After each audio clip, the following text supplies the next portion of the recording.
দু একটা জায়গায় এরকম ব্যতিক্রম ঘটতে পারে যেটা শিক্ষার্থীরা নিয়ে গেছে, তো এটাকে যারা প্রার্থী রয়েছে এটা তারা করেন।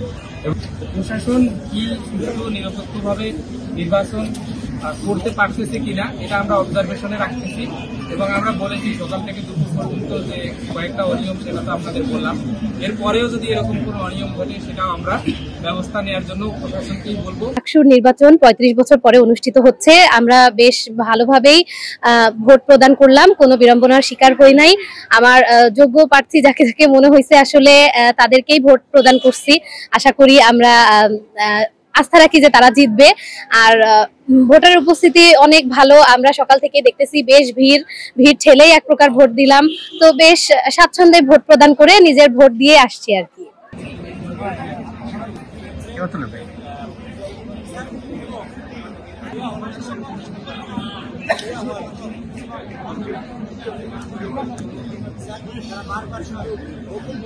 রাকসু আমাদের বহুদিনের অপেক্ষার একটা অনুষ্ঠান ছিল, যে অনুষ্ঠানটা খুবই উৎসবমুখর ভাবে প্রার্থীরা প্রচারণা করছে। আমাদের যে একটা উত্তেজনা ছিল যে এই অনুষ্ঠানটা কবে হবে, বা আমরা আমাদের ভোটাধিকার প্রয়োগ করে একটা সুষ্ঠু নিরাপদ ক্যাম্পাস গঠনের জন্য প্রার্থীদের নিয়োগ দিব, সেই দিনটা আজকে আগত হয়েছে।